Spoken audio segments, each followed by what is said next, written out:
I mean, You yeah, know, funny enough, YouTube is very hands off when it comes to rights management. It's funny because they provide the system for us to help artists manage, but whenever we have a conflict of interest with another company, we have to reach out to that company ourselves. They provide the conflict notification system that allows us to message people through the right. YouTube system. Yeah. But if we ever asked YouTube and said, hey, tell this other company to get off of our sound recording because this is ours, YouTube's going to be like, that's not our place to be. You have to come to terms with that company, or you have to figure it out with that company who has the rights to it, and you guys have to administer it. And at least on the plus side, YouTube says, we're going to withhold the money that's being generated for this song or for this asset or whatever it is until you guys figure it out. So yeah, there's not really essentially a loss. If some companies want to put it off, they can, because ultimately it's still there. We prefer to resolve our conflicts as soon as possible, simply just because we want to put that money into the artist's pocket as soon as possible. Yeah. I've ran into that before too, where somebody claims something on your song and it's definitely not theirs, and yeah, it can be annoying, but Yeah. yeah, everybody goes through it.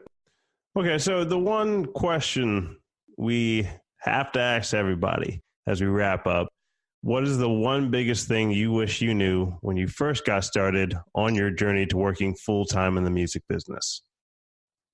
I love that question, but I want to give it some thought here.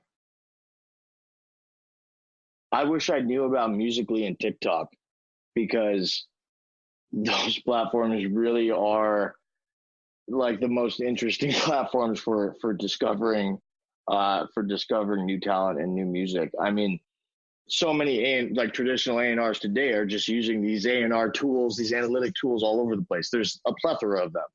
But I feel like I wish I knew more about Musical.ly and TikTok, and I wish I was even more involved in those platforms too myself.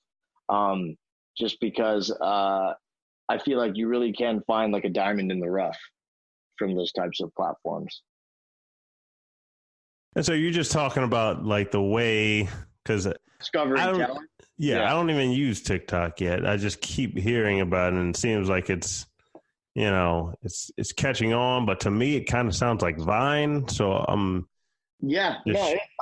it's funny because it is like Vine. It is like Musical.ly. It acquired Musical.ly, but the way the algorithms worked on Musical.ly, and ultimately the fact that like Vine, it had something that worked, but it just there's an algorithm with TikTok that favors creative content.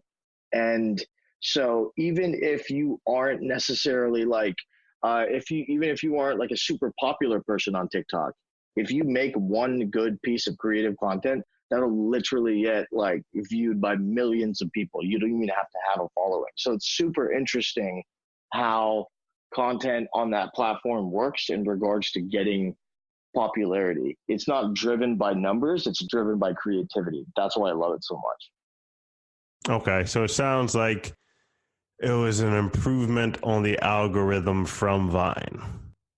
Yeah, you could say so. Got it. Okay. Well, Musical.ly and TikTok, obviously I'm familiar with them, but haven't dug into them too much. We'll take a look at it ourselves. But Nadeem, thanks for being with us today, man. Let the people know what they can look out for from Create Music Group. No doubt. Be sure to keep an eye on us. We do a lot of work in the EDM and hip hop scenes. And yeah, rights administration, everything. We have our offices currently in construction, but they're going to be done very soon. So we're going to have a fully fledged, fully operating facility in due time. Awesome. Well, thanks for being with us today and dropping some knowledge on Music Money University. Loved having you on the show. Thank you so much. Appreciate it. Guys, thanks so much for listening to this episode of Music Money University.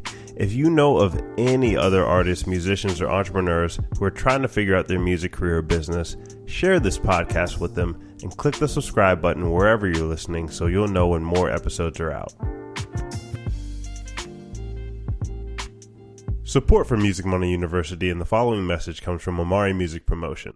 If you make great music that not enough people hear, Get started today with Omari Music Promotion.